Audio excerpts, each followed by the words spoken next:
अपनी business trip से लौटने के ठीक बाद अचानक से मेरी जिंदगी में एक बेहद खूबसूरत पत्नी आ गई। जिस पल मैंने सामने का दरवाजा खोला, मैं पूरी तरह से जम सा गया। एक बिल्कुल अनजान औरत मेरे सोफे पर बैठी थी और बड़े आराम से टीवी देख रही थी। वो मेरी तरफ मुड़ी और उसने मुझे एक प्यारी सी मुस्कान दी। बेब, तुम आखिरकार घर आ ही गए। रुको बेब, मुझे पक्का पता था कि अपनी जिंदगी के पूरे 28 साल मैं सिंगल ही रहा हूँ। शादी के तो मैं कभी आस पास भी नहीं पहुंचा था, लेकिन ये औरत बड़े ही स्वाभाविक अंदाज में खड़ी हुई मेरी तरफ आई और मेरा सूटकेस पकड़ने की कोशिश करने लगी। तुम अपनी ट्रिप से बहुत थक गए होगे, मैंने तुम्हारे लिए सूप बनाया है। मैं थोड़ा सहम गया। अनजाने में ही मैं एक कदम पीछे हट गया और मेरी आवाज बेकाबू होकर कांपने लगी। मैंने उसे घूर कर देखा और पूछा, तुम हो कौन और तुम मेरे घर में क्या कर रही हो? वो एक पल के लिए हैरान रह गई, फिर उसके चेहरे पर चिंता की लकीरें उभर आई। बेब, तुम्हें क्या हो गया है? ये मैं हूँ, लू रुआन, तुम्हारी पत्नी। पत्नी? मेरे पास पत्नी कब से हो गई? मैंने उस औरत पर अपनी नजरें गड़ा दी जो खुद को लू रुआन बता रही थी। वो सचमुच बेहद खूबसूरत थी, एकदम सही जॉलाइन, बड़ी बड़ी आंखें और एक जबरदस्त फिगर। उसने घर में पहनने वाले कपड़े पहने हुए थे। वह बिल्कुल एक आदर्श गृहिणी जैसी लग रही थी। लेकिन दिक्कत ये थी कि मुझे जरा भी अंदाजा नहीं था कि वो कौन है। यह नाटक बंद करो, यहाँ से दफा हो जाओ। मैंने दरवाजे की तरफ इशारा किया। मुझे नहीं पता तुम कौन हो और मुझे यह भी नहीं पता कि तुम यहाँ अंदर कैसे आ गए, लेकिन यह मेरा घर है। लू रुआन की आंखों में आंसू आ गए। बेब, क्या तुम्हें सच में मैं याद नहीं हूँ? हमारी शादी पिछले अक्टूबर में हुई थी। क्या तुम शादी की बात भूल गए? हम एक दूसरे से कितना प्यार करते थे। तुमने वादा किया था कि तुम मुझे हमेशा सहेज कर रखोगे। उसे इतनी दयनीय हालत में रोते देखकर मेरा दिल थोड़ा पसीजा, लेकिन तभी मेरी बुद्धि जाग उठी। मैं उसे मुझे बेवकूफ नहीं बनाने दे सकता था। बस बहुत हो गया, ये नाटक बंद करो। अभी इसी वक्त यहाँ से निकल जाओ, मैंने ठंडे स्वर में कहा, वरना मैं पुलिस को बुला लूंगा। पुलिस को? उसने तुरंत रोना बंद कर दिया और उसकी जगह हल्की सी हंसी हंस पड़ी। बेब, तुम अपनी ही पत्नी के लिए पुलिस को बुलाओगे? उसने कॉफी टेबल से एक छोटी सी लाल किताब उठाई और उसे मेरे हाथों में थमा दिया। जरा देखो तो, ये हमारा शादी का सर्टिफिकेट है। मैंने उसे उसके हाथों से झपट लिया। अपने सदमे को पीछे धकेलते हुए मैंने उसे खोला। कागज पर यकीनन मेरी ही तस्वीर थी, यहाँ तक कि नाम भी शांघाई लिखा था। कोई गलती नहीं थी। और ठीक उसके बगल में दुल्हन वाले हिस्से में उसकी तस्वीर लगी थी, जिस पर लू रुआई नाम लिखा था। जारी होने की तारीख थी 15 अक्टूबर 2023। ये तो हो ही नहीं सकता। पिछले अक्टूबर में मैं काम के सिलसिले में शहर से बाहर गया हुआ था। मैं तो शहर में मौजूद भी नहीं था। ये जरूर नकली होगा। मैंने सर्टिफिकेट को जोर से वापस टेबल पर पटक दिया। मैंने तुम्हें पहले कभी देखा भी नहीं है। शादी करना तो दूर की बात है। लियो रुआन ने उसे धीरे से वापस उठा लिया और किसी अनमोल खजाने की तरह उसे सहलाते हुए बोली, बेब, मुझे पता है कि काम की वजह से तुम पर बहुत ज्यादा तनाव है, लेकिन सिर्फ इस वजह से तुम मुझे अपनी जिंदगी से मिटा नहीं सकते। मैं अपनी जगह से उठा और तेजी से बेडरूम की तरफ चला गया। हमारी तस्वीरों को देखो, उन कपड़ों को देखो जो तुमने मेरे लिए खरीदे थे। मैंने कमरे में चारों तरफ नजर दौड़ाई और जो कुछ मैंने देखा उसे देखकर मैं पूरी तरह से हक्का बक्का रह गया। वैनिटी टेबल पर हर तरफ मेकअप का सामान फैला हुआ था। अलमारी में हर जगह औरतों के कपड़े टंगे हुए थे और नाइट स्टैंड पर हमारी एक फ्रेम की हुई तस्वीर रखी थी। उस तस्वीर में मैंने लू रुआन को अपनी बाहों में थाम रखा था और हम दोनों ही खिलखिलाकर मुस्कुरा रहे थे। लेकिन मैं भगवान की कसम खाकर कहता हूँ, मैंने वो तस्वीर कभी नहीं खिंचवाई थी। बेब, अब कुछ याद आया? लीन मेरे ठीक पीछे आकर खड़ी हो गई। ये हमारी शादी की तस्वीर है जो हमने बीच पर अपनी ट्रिप के दौरान खिंचवाई थी। और ये वाली, मुझे उनमें से किसी भी तस्वीर के बारे में जरा भी याद नहीं था, लेकिन तस्वीरों में जो लड़का था वो यकीनन मैं ही था। चेहरे के हाव भाव और पोज इतने नेचुरल थे, ये फोटोशॉप किया हुआ भी नहीं लग रहा था। मेरा सिर दर्द से फटने लगा। ये सब क्या बकवास चल रही है? मेरी एक पूरी पत्नी कैसे हो सकती है जिसके बारे में मुझे कुछ याद ही नहीं है? मुझे थोड़ी जगह चाहिए थी। सिर जोर से झटकते हुए मैं वापस लिविंग रूम में चला गया। लियो रुआन ठीक मेरे पीछे पीछे आई। बेब, क्या तुम आजकल बहुत ज्यादा काम कर रहे हो? शायद हमें तुम्हें अस्पताल में चेकअप के लिए ले जाना चाहिए। मेरा पीछा करना बंद करो। मैं तेजी से घूमा और उस पर चिल्ला पड़ा। मेरी चिल्लाहट से वो साफ तौर पर डर गई। उसकी आंखों से फिर आंसू बहने लगे। बेब, तुम मेरे साथ इतने बुरे क्यों बन रहे हो? मैंने ऐसा क्या गलत किया है? उसे इस तरह रोते हुए देखकर मैं सोच में पड़ गया। मेरा दिमाग पूरी तरह से उलझ गया था। अगर वह सच में मेरी पत्नी थी तो मैं अभी एक बहुत ही घटिया इंसान की तरह बर्ताव कर रहा था, लेकिन अगर वह कोई धोखेबाज है तो उसकी एक्टिंग स्किल्स तो कमाल की है। मैं सोफे पर बैठ गया और अपने दर्द करते सिर को मलने लगा। ठीक उसी समय दरवाजे की घंटी बजी। मैं दरवाजा खोलने के लिए खड़ा हुआ, लेकिन लियो रुआन ने अपने आंसू पोंछे और मुझसे पहले दरवाजा खोल दिया। बेब, मुझे लगता है कि ये सामने वाले फ्लैट से मिसेस वांग है। और सच में वह हमारी पड़ोसी आंटी वांग ही थी। उनकी उम्र 50 के आसपास होगी और हम अक्सर आपस में बातचीत करते रहते हैं। ओह हैरॉन, तुम वापस आ गए। आंटी वांग ने एक प्यारी सी मुस्कान के साथ मेरा स्वागत किया और फिर फिर लियू रुआन की तरफ मुड़ी। बेटी, तुम्हारे पति काम के सिलसिले में बाहर गए हुए थे, क्या तुम घर पर अकेले ठीक ठाक थी? मैं वही जम गया। आंटी वांग सच में लियू रुआन को जानती थी और उन्हें ये भी पता था कि मैं काम के सिलसिले में बाहर गया हुआ था। आंटी वांग, आपने अभी क्या कहा? मैं तुरंत खड़ा हो गया। आप इन्हें जानती हैं? आंटी वांग ने मुझे एक अजीब सी नजर से देखा। बेशक मैं जानती हूँ, रुआन तुम्हारी पत्नी है। मैं उसे कैसे नहीं जानूंगी? जब तुम दोनों की शादी हुई थी तब मैंने तुम्हें शादी का तोहफा भी दिया था। क्या आंटी वांग भी यही कह रहे हैं कि हमारी शादी हो चुकी है? हैरोन, तुम्हें क्या हो गया है? तुम तो एकदम भूत की तरह पीले पड़ गए हो, आंटी वांग ने सच में चिंता जताते हुए पूछा। लियू रुआन ने दबी आवाज में कहा, आंटी वांग, हेरन की तबीयत ठीक नहीं लग रही है। उसने सचमुच अभी अभी मुझसे कहा कि वो मुझे नहीं जानता। आंटी वांग की आंखें हैरानी से चौड़ी हो गई। हावोन, क्या ये कोई घटिया मजाक है? रुआन तुम्हारी पत्नी है। मैं तुम दोनों को हर दिन एक दूसरे के साथ प्यार मोहब्बत करते देखती हो। मुझे लगा जैसे पूरा कमरा घूमने लगा हो। यहाँ तक कि मेरा अपना पड़ोसी भी उसे जानता है और कहता है कि हमारी शादी हो चुकी है। ये सब कैसे हो रहा है? मुझे इस बारे में बिल्कुल भी कुछ याद क्यों नहीं है? क्या मैं ही पागल हो रहा हूँ? आंटी वांग के जाने के बाद मैं अकेला सिगरेट पीने के लिए बालकनी में चला गया। मेरा दिमाग पूरी तरह से सुन्न हो चुका था। लियू रुआन मेरे लिए एक कप चाय ले आई। बेब, थोड़ी चाय पी लो, इससे तुम्हें अच्छा लगेगा। मैंने उसकी तरफ देखा भी नहीं। वो ठीक मेरे बगल में बैठ गई। बेब,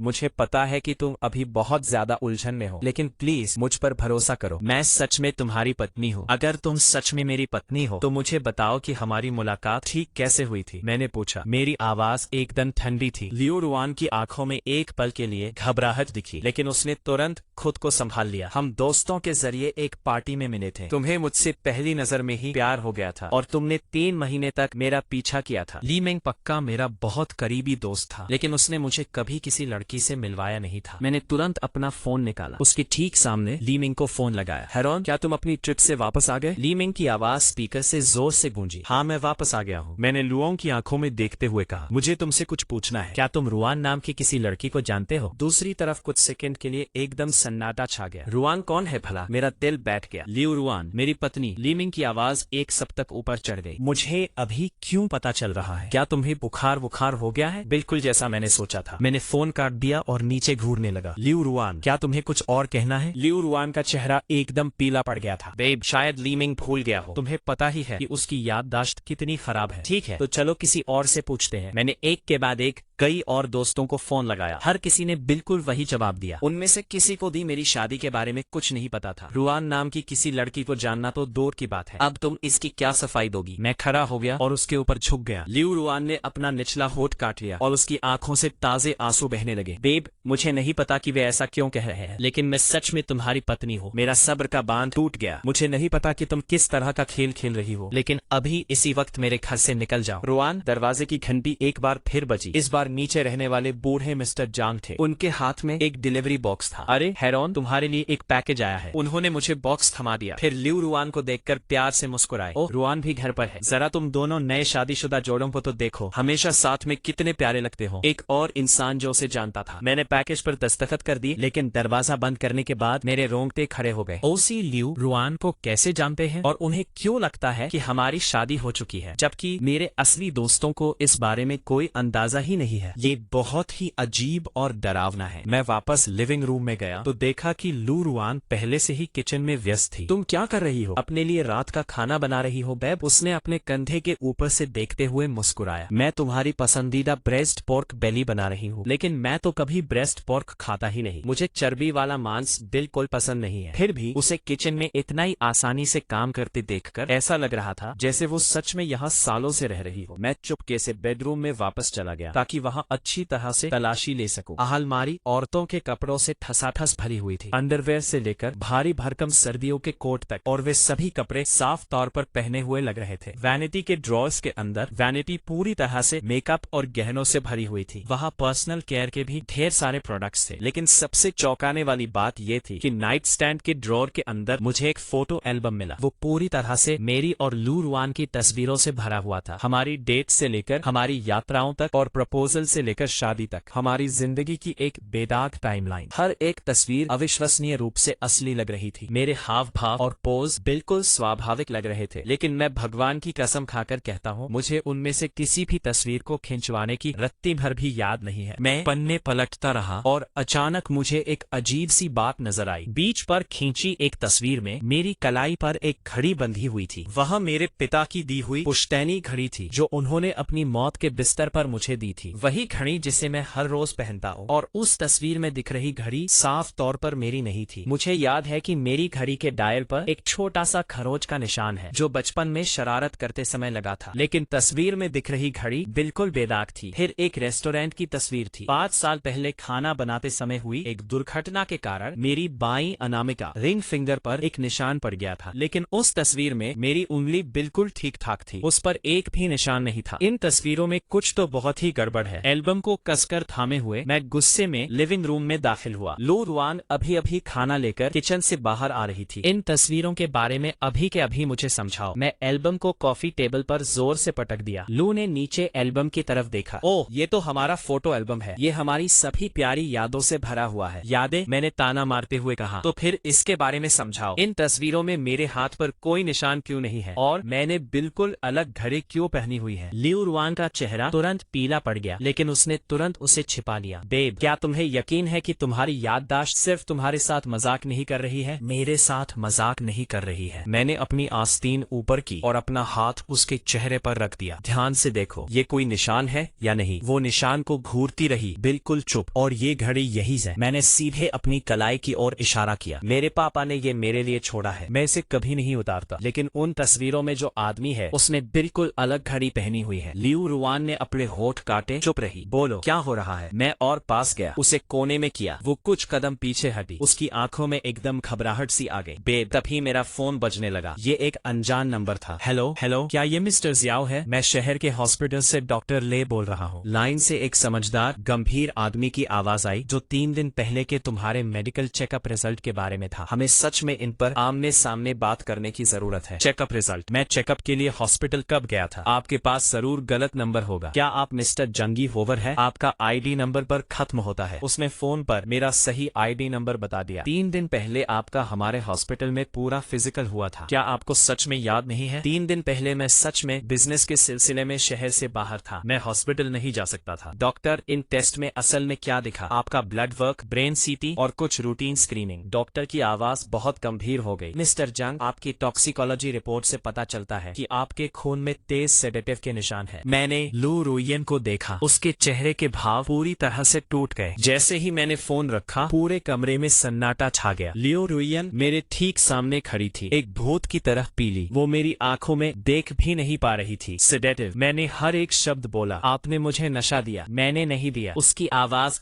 कांप रही थी। आपने नहीं किया। हॉस्पिटल को मेरे शरीर में इतनी ज्यादा मात्रा में सेडेटिव्स, नशे की दवाएं कैसे मिले? मैं धीरे धीरे पीछे हटता गया। और हॉस्पिटल के रिकॉर्ड में ये क्यों लिखा है कि मैंने अपना फिजिकल चेकअप करवाया था, जबकि मुझे तो शहर से बाहर होना चाहिए था? वो तब तक पीछे हटती रही जब तक कि उसकी पीठ दीवार से नहीं टकरा गई। बेब, मुझे सच में इस बारे में कुछ भी नहीं पता था। मुझे उस नाम से मत बुलाओ, मैंने उस पर चिल्लाते हुए कहा। तुम आखिर हो कौन? तुम मेरी जिंदगी बर्बाद करने की कोशिश क्यों कर रही हो? वो अचानक फूट फूट कर रोने लगी। इस बार वो हिचकियां लेते हुए रो रही थी। उसका पूरा शरीर कांप रहा था। मैं तुम्हें चोट पहुंचाना नहीं चाहती थी। मैं तो बस क्या, मैं तो बस एक परिवार चाहती थी। वो सिसकते हुए बोली। मेरा कोई परिवार नहीं है, कोई दोस्त नहीं है। मैं तो बस यही चाहती थी कि कोई मुझसे प्यार करे, मुझे एक अपना घर मिले। तो इसका हल तुमने यह निकाला कि मुझे नशे की दवाएं दो, शादी का फर्जी सर्टिफिकेट बनवाओ और ये सारा झूठ खड़ा करो। मेरा खून पूरी तरह खौल उठा। लियो रुआन जमीन पर गिर पड़ी और उसने अपना चेहरा अपने घुटनों में छिपा लिया। मैंने शादी का सर्टिफिकेट फर्जी नहीं बनवाया, वो बिल्कुल असली है। असली? मैंने ताना मारते हुए कहा। तो फिर मुझे ये बताओ कि मैं तुम्हारे साथ रजिस्ट्रेशन करवाने के लिए ठीक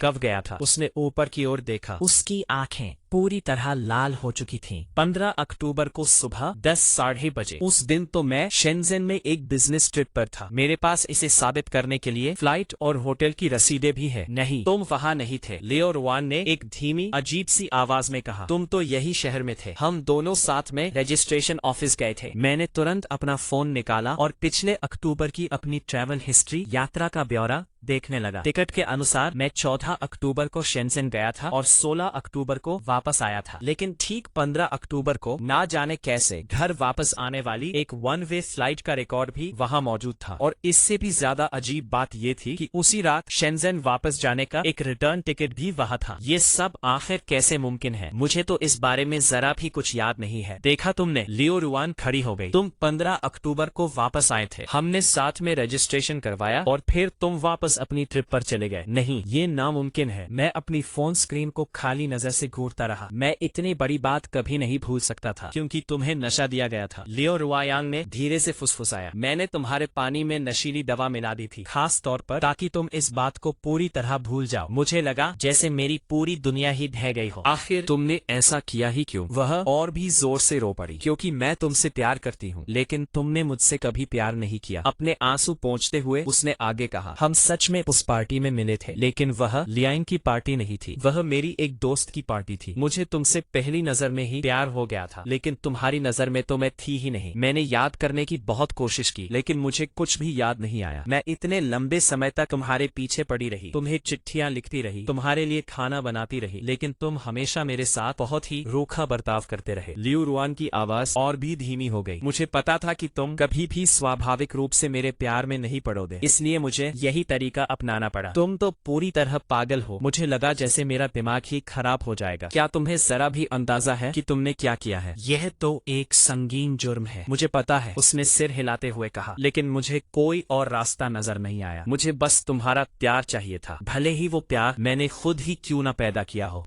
मैं सोफे पर धंस गया और अपने हाथों में अपना चेहरा छिपा लिया। यह तो पागलपन की भी हद थी। यह किसी सन की साइको थ्रिलर फिल्म की कहानी जैसा लग रहा था, लेकिन असल में यह मेरी अपनी जिंदगी की हकीकत थी। और उन पड़ोसियों का क्या? मैंने नजर ऊपर उठाते हुए पूछा। वे तुम्हें कैसे जानते हैं? क्योंकि मैं पिछले 3 महीनों से यही रह रही हूँ, लियो रुआन ने हाफते हुए जवाब दिया। जब भी तुम काम के सिलसिले में बाहर जाते थे, मैं यहाँ आकर रहने लगती थी और मैंने पड़ोसियों को इस तरह अपने जाल में फंसा लिया कि उन्हें अपने आप ही यह लगने लगा कि मैं तुम्हारी पत्नी हूँ। तुम्हें मेरी चाबियां मिली कैसे? मैंने उसकी एक कॉपी बनवा ली थी। उसने अपने बैग से एक चाबी निकाली। एक बार जब तुम पूरी तरह से नशे में धुत हो गए थे, तो मैं तुम्हें घर ले आई थी। जब तुम बेहोश पड़े थे, तब मैंने तुम्हारी चाबी की एक कॉपी बनवा ली थी। हर नई बात सुनकर मेरी रीढ़ की हड्डी में सिहरन दौड़ गई। यह औरत आखिर कब से मेरा पीछा कर रही थी? वो कब से इस साजिश को रच रही थी? और उन तस्वीरों का क्या? वे कपल वाली तस्वीरें तो बिल्कुल असली लग रही थी। लियो रुआन पूरी तरह से खामोश रही। मैं खड़ा हुआ और उसे दीवार के सहारे घेर लिया। जवाब दो मुझे। उसने काफी देर तक अपने होठ चबाए, फिर धीरे से बुदबुदाई। ये फोटोशॉप की हुई है। फोटोशॉप की हुई। मैंने एक प्रोफेशनल एडिटर को हायर किया और उसे बहुत ज्यादा पैसे दिए, सिर्फ इसलिए ताकि वो तुम्हारी अकेले वाली तस्वीरों पर मेरा चेहरा एकदम सही तरीके से लगा दे। उसकी आवाज धीरे धीरे और भी धीमी होती गई। और उनमें से कुछ तस्वीरों के लिए मैंने एक बॉडी डबल को हायर किया, कोई ऐसा जो पीछे से बिल्कुल तुम्हारे जैसा दिखता था। एक नकली शादी का नाटक रचने के लिए मेरी असलियत की पूरी समझ ही चकनाचूर हो गई। उसने हद ही कर दी। लियो रुआन, मैंने एक गहरी जबरदस्ती वाली सांस ली और खुद को किसी तरह संभालने की पूरी कोशिश की। ये तो पूरी तरह से पागलपन है। तुम ये जानती हो, है ना? क्या तुम्हें इस बात का एहसास भी है कि तुमने क्या किया है? उसने सिर हिलाया। मुझे पता है कि ये गलत है, लेकिन मैं बहुत बेबस थी। ठीक है, अब तुम्हारे पास एक चॉइस है। मैंने उसकी आंखों में सीधे देखा। अपना सामान बांधो और चली जाओ, जल्दी करो। मैं पुलिस को नहीं बुलाऊंगा और ना ही कोई केस करूंगा। उसने झटके से अपना सिर ऊपर उठाया। उसकी आंखों में पूरी तरह से बेबसी झलक रही थी। क्या तुम सच में मुझे बाहर निकाल रही हो? यह तुम्हारा घर नहीं है, मैंने ठंडे स्वर में कहा। वापस वहीं जाओ जहां तुम असल में रहती हो। लियो रुआन ने कुछ देर तक चुपचाप मेरी ओर घूरा और फिर अचानक मुस्कुरा दी। वह एक अजीब और टेढ़ी मुस्कान थी जिसने मुझे तुरंत ही बहुत ज्यादा असहज महसूस कराया। ठीक है, वह खड़ी हो गई। चूंकि तुम्हें मेरी जरूरत नहीं है तो मैं चली जाती हूँ। वह बेडरूम की ओर मुड़ी और अपना सामान पैक करना शुरू कर दिया। मुझे सच में लगा था कि यह बुरा सपना आखिरकार खत्म हो गया है, लेकिन मैं पूरी तरह गलत था। 10 मिनट बाद लियो रुआन अपना सूटकेस घसीटते हुए हॉलवे में ले आई। अलविदा, जियांगहाउन। उसका लहजा अचानक से अजीब तरह से शांत हो गया था। लेकिन बस एक आखिरी बात है जो तुम्हें पता होनी चाहिए। क्या? वह सीधे मेरे पास आई, मेरे कान के पास झुकी और एक ऐसी आवाज में फुसफुसाई जो सिर्फ हम दोनों के लिए थी। मैं प्रेग्नेंट हूँ। मुझे ऐसा लगा जैसे मुझ पर सचमुच बिजली गिर गई हो। तुमने अभी क्या कहा? लियू रुआन ने अपनी शर्ट ऊपर उठाई जिससे उसका हल्का सा बेबी बम्प दिखाई दिया। मैं तुम्हारे बच्चे की 2 महीने की प्रेग्नेंट हूँ। हो ही नहीं सकता। मैं कुछ कदम पीछे हट गया। हमने कभी भी ऐसा कुछ नहीं किया। वह मुस्कुराई। क्या तुम्हें इस बात का पक्का यकीन है? जैसे ही उसने बोली, उसने अपने बैग से कुछ तस्वीरें निकाली और उन्हें कॉफी टेबल पर फेंक दिया। तस्वीरों में हम दोनों बिस्तर पर लेटे हुए थे और बहुत ज्यादा करीब दिख रहे थे। हालांकि इसमें कुछ भी अश्लील नहीं था, लेकिन ये साफ साफ इशारा कर रहा था कि हमारे बीच क्या हुआ था।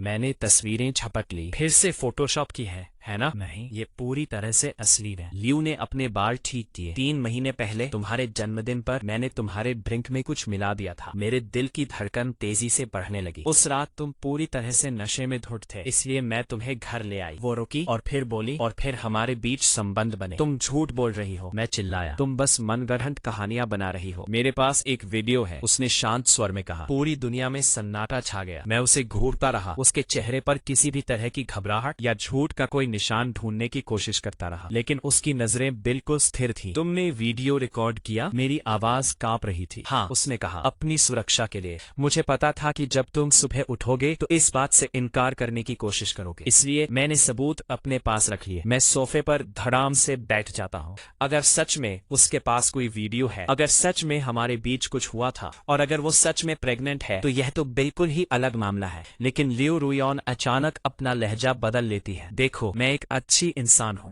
मैं किसी की जिंदगी बर्बाद नहीं करना चाहती। वो मेरे पास आती है, घुटनों के बल बैठ जाती है और कहती है, बेब, बस मान लो कि मैं तुम्हारी पत्नी हूँ और मैं ऐसा बर्ताव करूंगी जैसे इनमें से कुछ हुआ ही नहीं। हम साथ में एक अच्छी जिंदगी बिता सकते हैं, इस बच्चे को पाल पोस सकते हैं और एक असली जोड़ा बन सकते हैं। मैं उसकी तरफ देखता हूँ और मुझे ऐसा लगता है जैसे मैं सीधे सीधे एक बहुत ही सोची समझी साजिश में फंस गया हूँ। और अगर मैं मना कर दूं, मैं पूछता हूँ। वो खड़ी हो जाती है और अपने हाथों से धूल झाड़ती है। तो फिर मुझे तुम्हें कोर्ट ले जाना पड़ेगा। सेक्सुअल असॉल्ट छोड़ देना और 2 शादियां। हाँ, हमारे पास पहले से ही शादी का सर्टिफिकेट है। कानूनी तौर पर हम पति पत्नी हैं। वो जोर से मुस्कुराती है। अगर तुमने किसी और औरत से शादी करने की कोशिश की तो ये बहुत बड़ी बात होगी। मुझे ऐसा महसूस होता है जैसे मेरे साथ पूरी तरह से धोखा हुआ है। इस औरत ने पहले दिन से ही सब कुछ प्लान कर रखा था। मैं तो पूरा बेवकूफ था जो सीधे सीधे उसके जाल में फंस गया। लियू रुयॉन, चलो इस बारे में आराम से बात करते हैं। मैं शांत रहने की कोशिश करते हुए कहता हूँ, क्या हम बस बात कर सकते हैं? बात करने के लिए कुछ बचा ही नहीं है। वो वापस सोफे पर बैठ जाती है। तुम्हारे पास सिर्फ 2 ही रास्ते हैं। या तो तुम मान लो कि मैं तुम्हारी पत्नी हूँ और हम हमेशा खुशी खुशी साथ रहे, या फिर मैं तुमसे कोर्ट में मिलूंगी। मैं अपनी आंखें बंद कर लेता हूँ और इस मुश्किल से निकलने का कोई रास्ता ढूंढने की पूरी कोशिश करता हूँ। पुलिस को बुलाऊं? उसके पास तो शादी का सर्टिफिकेट है। वो प्रेग्नेंट भी है। हो सकता है पुलिस मेरी बात पर यकीन ही न करे। कोई वकील ढूंढूं? उस रात मैंने सच में बहुत ज्यादा शराब पी ली थी, तो ये पूरी तरह मुमकिन है कि उसने मुझे फंसाया हो, लेकिन मैं इसे साबित कैसे करूं? सबसे जरूरी बात, अगर सच में उसके पास वो वीडियो है और वो उसे लीक कर देती है, तो मेरी इज्जत पूरी तरह से मिट्टी में मिल जाएगी। मुझे सोचने के लिए समय चाहिए। तुम्हें जितना समय चाहिए ले लो, वह बड़े दिल से कहती है। लियू रुआन कितनी उदारता दिखा रही है। वैसे भी मुझे कोई जल्दी नहीं है। वह खड़ी होती है और बेडरूम की तरफ चली जाती है। मैं पहले नहाने जा रही हूँ, तुम आराम से सोचो। बाथरूम में पानी चलने की आवाज सुनकर मैं तुरंत अपना फोन उठाता हूँ। मुझे सच का पता लगाने का कोई तरीका ढूंढना होगा। सबसे पहले मैं उस होटल में फोन करता हूँ जहाँ मैं अपनी बिजनेस ट्रिप के दौरान रुका था, ताकि 3 महीने पहले मेरे जन्मदिन के दिन के गेस्ट लॉग्स चेक कर सकूं। होटल वाले कंफर्म करते हैं कि मैंने उस दिन चेक इन किया था, लेकिन रात करीब 10 बजे चेकआउट कर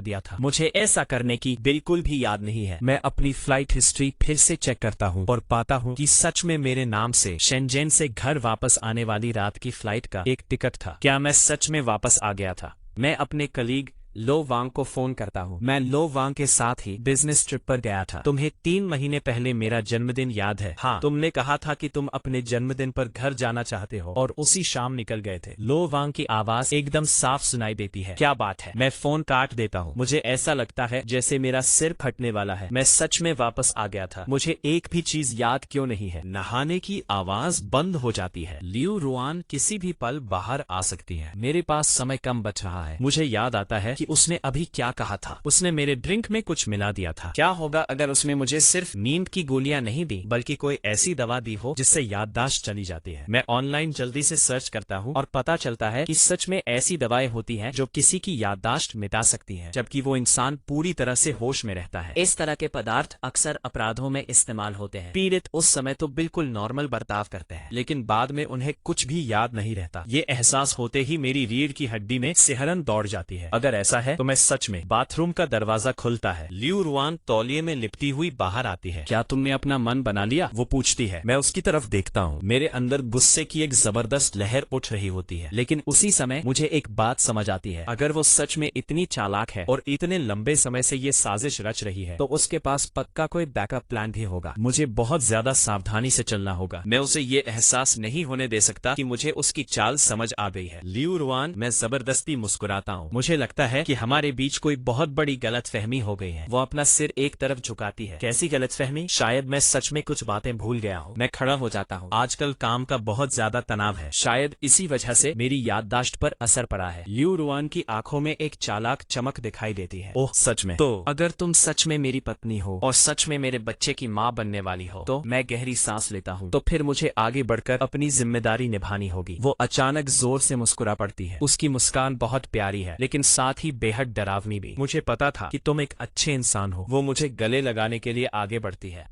मैं पीछे नहीं हटता, लेकिन उसे गले भी नहीं लगाता। लेकिन मैं कहता हूँ मैं चीजों को धीरे धीरे आगे बढ़ाना चाहता हूँ और सब कुछ याद करने की कोशिश करना चाहता हूँ। क्या तुम मेरी मदद करोगी? बिल्कुल, मैं जरूर करूंगी। वो सिर हिलाती है। हमारे पास दुनिया का सारा समय है। उसकी मासूम सी दिखने वाली मुस्कान को देखते हुए मैं मन ही मन उसका मजाक उड़ाता हूँ। तुम्हें लगता है कि तुम जीत गए? ये खेल तो अभी शुरू ही हुआ है। अगले कुछ दिनों तक मैं ऊपर से लियू रुआन के साथ ताल से ताल मिलाकर चलता हूँ, लेकिन उसके पीछे पीछे उसकी असलियत का पता लगाने में जुट जाता हूँ। काम का बहाना बनाकर मैं हर रोज सबूत इकट्ठा करने के लिए बाहर निकलता हूँ। सबसे पहले अस्पताल। मैं डॉक्टर ली से मिलता हूँ। डॉक्टर, मुझे अपने चेकअप की पूरी जानकारी चाहिए। मैं डॉक्टर ली के सामने बैठ जाता हूँ। आजकल मेरी याददाश्त बिल्कुल धुंधली सी हो गई है। डॉक्टर ली मेरे मेडिकल चार्ट के पन्ने पलटते हैं। मिस्टर जैंग, आप अपनी मर्जी से ये चेकअप करवाने आए थे। आपने बताया था कि आपको बार बार बेहोशी के दौरे पड़ रहे थे और आपको चिंता थी कि कहीं कुछ गंभीर गड़बड़ तो नहीं है। अपनी मर्जी से? मुझे तो ये बिल्कुल भी याद नहीं है। उस समय मैं कैसा लग रहा था? शारीरिक रूप से आप बिल्कुल ठीक लग रहे थे, बस मानसिक रूप से थोड़े परेशान या खोए खोए से लग रहे थे। ली अपना चश्मा ठीक करते हैं। मैंने पूरे शरीर की जांच करवाने की सलाह दी थी। आपके वाइटल्स, शारीरिक संकेत तो ठीक है, लेकिन आपके खून की जांच में कुछ गड़बड़ जरूर पाई गई है। ड्रग्स के जहरीले तत्व। किस तरह के ड्रग्स? मुख्य रूप से बेंजोडायज़ेपाइन। ये आमतौर पर एंजाइटी, चिंता और अनिद्रा, नींद न आने की बीमारी के इलाज के लिए दी जाती है। डॉक्टर ली मेरी तरफ गंभीर नजर से देखते हैं। लेकिन तुम्हारे शरीर में दवा की मात्रा तो हद से ज्यादा थी। मुझे शक है कि कोई तुम्हें नशीली दवाएं दे रहा है। ठीक जैसा मैंने सोचा था। डॉक्टर, क्या इस चीज से याददाश्त जा सकती है? बिल्कुल, खासकर अगर ज्यादा मात्रा में ली जाए। डॉक्टर ली सिर हिलाते हैं। इस चीज के असर में होने पर भी मरीज काम कर सकता है और चल फिर सकता है, लेकिन बाद में उसे कुछ भी याद नहीं रहता। टोटल ब्लैकआउट हो जाता है। मेरा दिल जोर से धड़कने लगता है। तो क्या होगा अगर कोई मुझे लंबे समय से थोड़ी थोड़ी मात्रा में ये चीज दे रहा हो? डॉक्टर ली के माथे पर बल पड़ जाते हैं। लंबे समय तक इसके संपर्क में रहने से दिमाग को नुकसान पहुंचता है। गंभीर मामलों में इससे हमेशा के लिए याददाश्त जा सकती है। हमेशा के लिए याददाश्त का जाना। लियू रुआन तो बिल्कुल ही शैतान औरत है। डॉक्टर, मुझे लगता है कि कोई जानबूझकर मुझे नशीली दवाई दे रहा है। मुझे क्या करना चाहिए? सबसे पहले किसी भी संदिग्ध व्यक्ति या खाने पीने की चीजों से तुरंत नाता तोड़ ले। डॉक्टर ली कहते हैं। फिर पुलिस को इस बारे में बताएं। ये बहुत बड़ा जुर्म है। अस्पताल से निकलकर मैं कुछ और जगहों पर जाता हूँ। मैं उस फोटोशॉप करने वाले को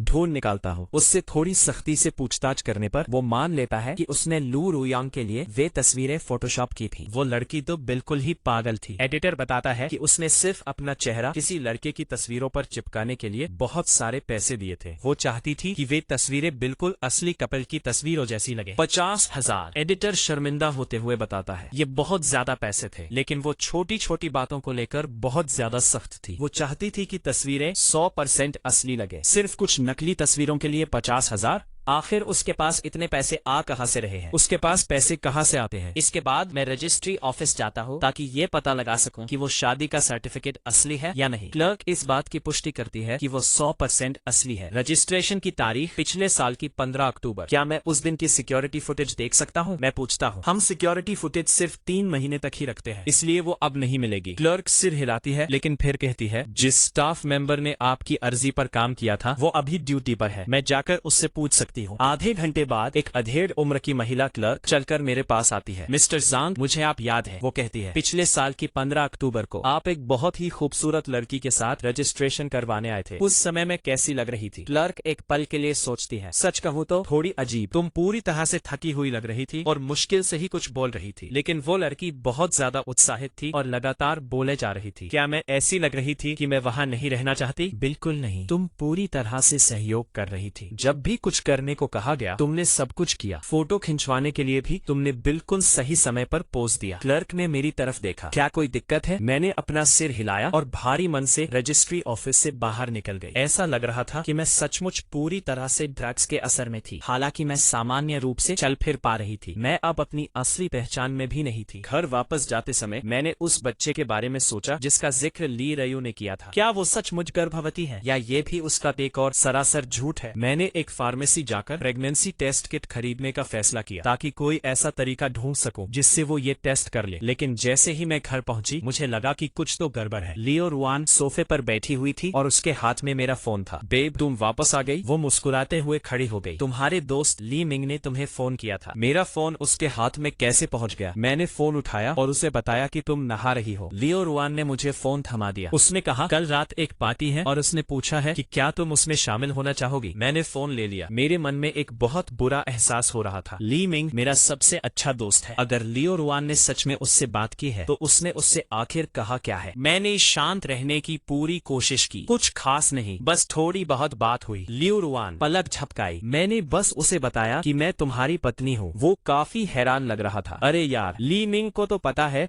कि मैं सिंगल हूँ। वो अभी कितना कंफ्यूज होगा। मुझे उसे वापस कॉल करके तुरंत सब कुछ समझाना होगा। मैं बालकनी में जाकर कॉल करता हूँ। ठीक है, जाओ। मैं जाकर जल्दी से डिनर बना लेती हूँ। लियो रुआन बहुत प्यारी बनकर किचन की तरफ चली गई। मैं बालकनी में निकला और ली मिंग को डायल किया। कॉल लग गया। तुम्हारे फोन पर वो लड़की कौन थी? ली मिंग ने फोन उठाते ही पूछा। ये एक लंबी कहानी है। जैसे ही मैं समझाने वाला था मुझे अचानक अपने पीछे किसी के होने का एहसास हुआ। पीछे मुड़ा। लियो रुआन ठीक बालकनी के दरवाजे के पास खड़ी होकर हमारी बातें सुन रही थी। खैर, वो बस एक दोस्त है, मैंने फोन पर कहा। मैं पार्टी के बारे में सोचकर तुम्हें बाद में मैसेज करूंगा जब मैं फ्री हो जाऊंगा। कॉल कट गया। ये सब क्या चल रहा है? ली मिंग कुछ कहने की कोशिश कर रहा था लेकिन मैंने फोन काट दिया था। लियो रुआन मेरे पास आई। उसके चेहरे पर फिर से वही मासूम सी मुस्कान थी। बेब, तुम लोग किस बारे में बात कर रहे थे? कुछ नहीं, मैंने फोन रखते हुए कहा। क्या तुम डिनर नहीं बना रही थी? बस अभी बन जाएगा। उसने अपना हाथ मेरे हाथ में डाल दिया। मैंने आज रात तुम्हारी सारी पसंदीदा चीजें बनाई है। मेरी पसंदीदा चीजें? उसे मेरे बारे में एक भी बात नहीं पता, लेकिन अभी उसे बेनकाब करने का सही समय नहीं था। मुझे ये नाटक जारी रखना था। डिनर के दौरान लियो रुआन चुप ही नहीं हो रही थी। वो अपने पूरे दिन के बारे में बड़बड़ाई जा रही थी। उसने कौन से शो देखे और फिर उसने फिर से बच्चे की बात छेड़ दी। बेब, हम बच्चे का क्या नाम रखेंगे? वो पूरी उम्मीद भरी नजरों से मेरी तरफ देख रही थी। इसकी कोई जल्दी नहीं है, जब बच्चा पैदा होगा तब हम सोच लेंगे। मैंने बात टाल दी। अच्छा, मेरे पास पहले से ही कुछ आइडिया है। अगर लड़का हुआ तो उसका नाम हु रखेंगे और अगर लड़की हुई तो युकुआन। उसने अपने पेट पर हाथ फेरा। तुम्हें कैसा लगा? मैंने बस सिर हिला दिया, लेकिन मेरा ध्यान पूरी तरह से कहीं और था। क्या वो सच में प्रेग्नेंट है? शारीरिक रूप से वो बिल्कुल भी अलग नहीं दिख रही थी और अगर उसे सच में 2 महीने हो गए हैं तो उसे मॉर्निंग सिकनेस, सुबह की उल्टी होनी चाहिए थी, लेकिन मुझे एक भी लक्षण नहीं दिखा। ये औरत और कितने झूठ छिपा रही है। बेब, तुम इतनी चुप क्यों हो? लियो रुआंग ने प्यार से पूछा। क्या तुम काम से थक गई हो? थोड़ा सा, मैंने अपनी चॉपस्टिक्स नीचे रखते हुए कहा। मैं आज रात जल्दी सो जाऊंगी। ठीक है, मैं जाकर बर्तन धो देती हूँ। उसने एक आदर्श गृहिणी की तरह मेज साफ कर दी। मैं बेडरूम में वापस चली गई। बिस्तर पर लेटकर एक योजना बनाने लगी। इस समय सारे पत्ते उसी के हाथ में थे। शादी का सर्टिफिकेट, कुछ अंतरंग तस्वीरें, प्रेगनेंसी का दावा और शायद एक वीडियो भी। वही दूसरी ओर मेरे पास बस एक ड्रग टेस्ट की रिपोर्ट थी जिसमें जहरीले पदार्थ पाए गए थे और कुछ परिस्थितिजन्य सबूत। अगर हम सच में इस मामले को कोर्ट में ले जाते हैं तो मेरे जीतने की संभावना बहुत कम थी, लेकिन मैं इतनी आसानी से हार नहीं मान सकती थी। मैं इस औरत को अपनी पूरी जिंदगी बर्बाद नहीं करने दूंगी। मुझे कोई ठोस सबूत ढूंढना ही होगा या फिर उसे कोई गलती करते हुए पकड़ना होगा। ठीक उसी समय जब मैं अपनी अगली चाल की योजना बना रही थी, लियो रुआंग अभी अभी नहाकर बेडरूम में आई। सोने का समय हो गया है बेब, वो मेरे ठीक बगल में लेट गई। कल वीकेंड है, चलो कोई फिल्म देखने चलते हैं। ठीक है, जरूर। मैंने अपनी आंखें बंद कर ली। शुभ रात्रि। लेकिन मुझे बिल्कुल भी नींद नहीं आ रही थी। ये औरत मेरे ठीक बगल में सो रही थी और मुझे जरा भी अंदाजा नहीं था कि वो आगे क्या करने वाली है। आधी रात के समय मैंने उसे बिस्तर से उठते हुए सुना। मैंने अपनी आंखें थोड़ी सी खोली। मैंने देखा कि वो बेडरूम में रखी ड्रेसिंग टेबल की तरफ जा रही थी। उसने दराज में से एक छोटी सी शीशी निकाली और उसमें से एक सफेद गोली बाहर निकाली। फिर वो सीधे रसोई की तरफ चल दी। मेरी धड़कनें अचानक से तेज हो गईं। वो फिर से मुझे नशीली दवा देने की कोशिश कर रही थी। मैं दबे पांव लियो रुयान के पीछे पीछे चली और उसे रसोई में जाते हुए देखती रही। उसने फ्रिज खोला, पानी की एक बोतल निकाली और उसमें गोली डाल दी। उसने चम्मच से उसे अच्छी तरह मिलाया। वाह, वो सच में इतने समय से मुझे नशे में रख रही थी। मैं दबे पांव वापस बिस्तर पर गया और सोने का नाटक करने लगा। कुछ मिनट बाद लियो रुआन कमरे में वापस आई और चुपचाप बिस्तर पर लेट गई। मैंने अपनी सांसों को तब तक एक जैसा और गहरा बनाए रखा जब तक मुझे यकीन नहीं हो गया कि वो सो गई है। फिर मैं चुपके से बिस्तर से नीचे उतरा और दबे पांव रसोई में चला गया। वो नशीला पानी वाली बोतल मेज पर ही रखी थी। वो पक्का कल सुबह मुझे यही पानी पिलाएगी। मैंने बोतल उठाई, बाथरूम में गया और सारा पानी नाली में बहा दिया। फिर मैंने उसे नल के पानी से पूरी तरह भर दिया। अभी उसे लगता है कि मैं अब भी उसके काबू में हूँ, लेकिन मैं उसके खेल को पूरी तरह समझ चुका हूँ। अगली सुबह जैसा कि उम्मीद थी, लियो रुयान बोतल लेकर मेरे पास आई। थोड़ा पानी पी लो जान, ये तुम्हारे लिए अच्छा है, उसने प्यारी सी मुस्कान के साथ कहा। शुक्रिया। मैंने बोतल ली और दिखावे के लिए एक बड़ा घूंट भरा। असल में मैं बस नाटक कर रहा था। लियो रुयान पूरी तरह संतुष्ट होकर सिर हिलाया। तो आज हम कौन सी फिल्म देखने जा रहे हैं? मैंने पूछा। चलो वांडा थिएटर चलते हैं, वहाँ वो एक्शन फिल्म लगी है जो तुम्हें बहुत पसंद है। उसने अपना हाथ मेरे हाथ में डाल दिया। ऐसा लगता है जैसे हमने बहुत समय से कोई डेट नहीं की है। डेट? हमने कभी डेट की ही कब थी? लेकिन मैंने बस सिर हिला दिया। ठीक है, जो तुम चाहो। थिएटर जाते समय मैंने उसे परखने का फैसला किया। रियन, क्या तुम्हें ठीक ठीक याद है कि हम पहली बार कब मिले थे? मैंने पूछा। अरे हाँ, बिल्कुल याद है, उसने बिना जरा भी हिचकिचाए कहा। हम ली मिंग की हाउस पार्टी में मिले थे। तुमने नीले रंग की बटन वाली शर्ट पहनी थी। लेकिन तभी मुझे याद आया, ली मिंग तो कभी पार्टियां देता ही नहीं। उसे भीड़ भाग वाली जगह बिल्कुल पसंद नहीं है। तो क्या तुम्हें याद है कि हमारी पहली असली डेट कहाँ हुई थी? लियो रुआन एक पल के लिए ठिठकी, फिर झट से बोल पड़ी। हम पार्क गए थे। सेंट्रल पार्क, उसने दावा किया। लेकिन हमारे शहर में तो सेंट्रल पार्क नाम की कोई जगह ही नहीं है। ये साफ जाहिर था कि मेरे बारे में उसकी जानकारी बहुत ही ऊपरी थी। उसमें से ज्यादातर बातें तो उसने मन गढ़ंट बना रखी थी। थिएटर पहुंचने पर मैंने टॉयलेट जाने का बहाना बनाया। असल में मैं पुलिस को फोन करने का कोई मौका ढूंढना चाहता था, लेकिन जब मैंने अपना फोन निकाला तो मैं फिर हिचकिचा गया। अभी मेरे पास उसके अपराधों का कोई पक्का सबूत नहीं था। पुलिस को समय से पहले खबर करने पर हो सकता है कि उसे भनक लग जाए। मुझे ऐसे सबूत चाहिए थे जिन्हें झुठलाया न जा सके। मुझे वो वीडियो याद आया जिसका जिक्र उसने किया था। अगर मैं वो फाइल हासिल कर लूं या ये साबित कर दूं कि वो पूरी तरह से डीप फेक नकली है, तो मैं उसके सारे झूठों को बेनकाब कर सकता हूँ। फिल्म खत्म होने के बाद हम घर वापस आ गए। क्या तुम्हें आज मजा आया बेब? लियो रुआन प्यार से मेरे कंधे से सट गई। हाँ, बहुत मजा आया। मैंने उसके बालों पर हाथ फेरा। रुआन, तुम मुझसे इतना प्यार क्यों करती हो? वो एक पल के लिए ठिठकी, फिर बोली, क्योंकि तुम एक बहुत अच्छे इंसान हो और तुम मेरा बहुत ख्याल रखते हो, मेरा ख्याल रखते हो। लेकिन हम एक दूसरे को ज्यादा समय से जानते भी तो नहीं है ना? मैंने कहा, समय मायने नहीं रखता, सब कुछ वाइब पर निर्भर करता है। उसने ऊपर मेरी तरफ देखा। जिस पहले पल मैंने तुम्हें देखा, मुझे पता चल गया था कि तुम ही वो इंसान हो। तो फिर तुमने मुझे सीधे सीधे क्यों नहीं बताया कि तुम कैसा महसूस करती हो? तुम्हें इन उल्टे सीधे तरीकों का सहारा क्यों लेना पड़ा? लियो रुआन की आंखों में अचानक घबराहट झलक उठी।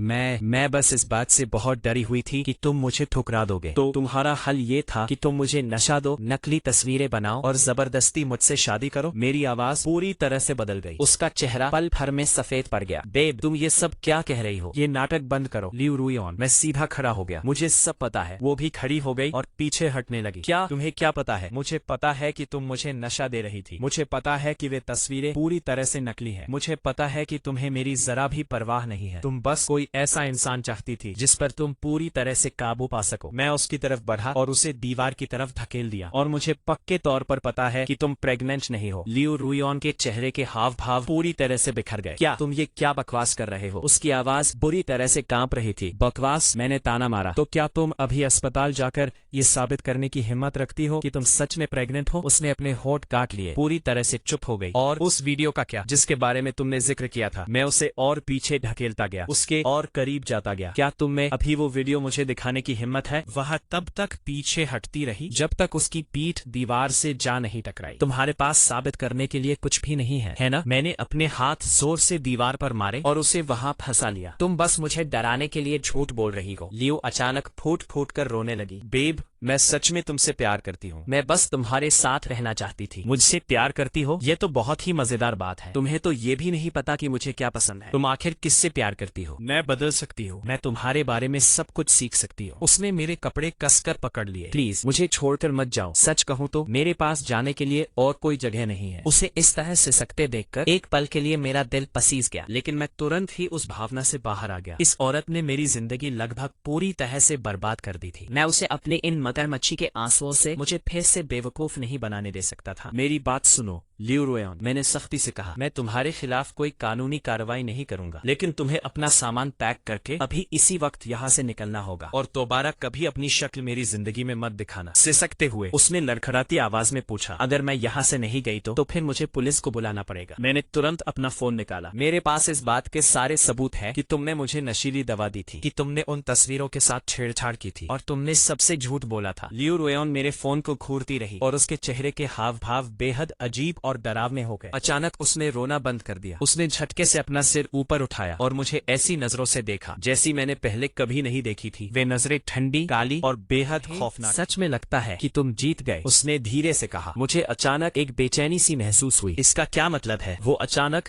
जोर से हंस पड़ी। उसकी मुस्कान देखकर मेरी रीढ़ की हड्डी में सिहरन दौड़ गई। जियांग हाओरॉन, क्या तुम्हें सच में लगा था कि मेरे पास कोई बैकअप प्लान नहीं होगा? उसने अपने बैग से अपना फोन निकाला और एक वीडियो प्ले कर दिया। उस वीडियो में मैं बिस्तर पर लेटा हुआ था और ऐसा लग रहा था जैसे मैं बहुत ज्यादा तकलीफ में हूँ और लगातार कराह रहा था, नहीं प्लीज ऐसा मत करो। वहीं लियू रुआन बिस्तर के किनारे बैठी थी और बहुत ज्यादा फिक्रमंद होने का नाटक कर रही थी। बेबी, क्या हुआ? क्या तुम्हारी तबीयत ठीक नहीं है? फिर वीडियो में दिख रहे मैंने अचानक उसका हाथ पकड़ लिया और कहा, लियू रुआन, मैं तुमसे प्यार करता हूँ, मैं तुमसे शादी करना चाहता हूँ। ये पूरी तरह से फेक है। मैं चीखा। मैंने कभी ऐसे शब्द नहीं कहे। ये वीडियो 100% असली है। लियू रुआन ने एक शरारती मुस्कान के साथ कहा, हाँ, ये बात तुम शायद होश में कभी नहीं कहते। उसने बेपरवाही से अपना फोन एक तरफ रख दिया। अगर ये वीडियो ऑनलाइन लीक हो गया, साथ में कुछ अच्छे अच्छे कैप्शन भी लग गए, चीजें काफी दिलचस्प हो जाएंगी। मुझे लगा जैसे मैं एक और भी गहरे और भी ज्यादा अंधेरे जाल में फंसता जा रहा हूँ। तुम्हें असल में चाहिए क्या? मैंने उससे पूछा। लियू रुआन वापस सोफे पर बैठ गई और बड़े आराम से अपने बाल ठीक करने लगी। मुझे बस एक घर चाहिए, एक ऐसा पति जो मुझसे सच में प्यार करे और एक स्थिर खुशहाल जिंदगी। लेकिन मैं तुमसे प्यार नहीं करता, तो तुम धीरे धीरे मुझसे प्यार करना सीख सकते हो। वो खिलखिलाकर मुस्कुराई। आखिरकार हमारे पास पूरी दुनिया का समय है। मैं उसे घूरता रहा और मुझे ये बात पक्के तौर पर पता थी कि मैं पूरी तरह से उसके जाल में फंस चुका हूँ। ये औरत मेरी कल्पना से भी कहीं ज्यादा खतरनाक थी। अगले कुछ दिनों तक हम दोनों के बीच एक अजीब और तनावपूर्ण टकराव चलता रहा। ऊपर से देखने पर लियू रुआन बहुत प्यारी और आज्ञाकारी लगती थी, बिल्कुल एक परफेक्ट पत्नी की तरह, लेकिन मैं उसकी असलियत जानता था। उस वीडियो का इस्तेमाल किसी भी पल ब्लैकमेल करने के लिए किया जा सकता था। इस बीच मैं चुपके से वहां से निकलने का कोई मौका ढूंढ रहा था। किसी भी तरह उसके चंगुल से आजाद होना चाहता था। एक रात काफी देर हो जाने पर मैंने गहरी नींद में सोने का नाटक किया। जब मैंने लियू रुआन को दबे पांव बिस्तर से उठकर स्टडी रूम की तरफ जाते सुना तो मैंने कुछ मिनट इंतजार किया, फिर चुपके से उसके पीछे पीछे गया। दरवाजे की दराज से झांककर मैंने देखा कि वो किसी से फोन पर बात कर रही थी। सब कुछ एकदम ठीक ठाक चल रहा है। उसे अब मुझ पर पूरा भरोसा है। नी आवाज में कहा, कुछ ही दिनों में हम अगला कदम उठा सकते हैं। अगला कदम? कौन सा अगला कदम? स्पीकर से एक आदमी की दबी हुई आवाज आई। उसके शब्द पूरी तरह से समझ से बाहर थे। पैसे की चिंता मत करो, मैंने उसके अकाउंट से पहले ही बहुत सारा कैश निकाल लिया है। लियू रुआन ने आगे कहा, उसके डेबिट कार्ड का पिन पता लगाना तो बच्चों का खेल था, वो तो उसकी माँ का जन्मदिन ही था। मेरा दिल जोरों से धड़कने लगा। वो चुपके से मेरे बैंक अकाउंट से पैसे निकाल रही थी, आराम से, उसे जरा भी शक नहीं हुआ है। लियू रुआन हंसी। उसे सच में लगता है कि वो बहुत होशियार है, लेकिन मैं तो पहले दिन से ही उसे बेवकूफ बना रही हूँ। दूसरी तरफ वाला आदमी कुछ और बातें बुदबुदाया। मुझे पता है, लियू रुआन ने जवाब दिया। मिस्टर वांग, बस मेरी अच्छी खबर का इंतजार कीजिए। मिस्टर वांग, इसका मतलब उसका कोई साथी भी है। लियू रुआन ने फोन काट दिया। मैं तेजी से दबे पांव वापस बेडरूम में चला गया। बिस्तर पर लेटे हुए मेरा दिमाग तेजी से काम कर रहा था। पता चला कि ये औरत सिर्फ मेरे पीछे ही नहीं पड़ी थी, वो मेरी जिंदगी भर की कमाई के पीछे भी पड़ी थी, और उसके पीछे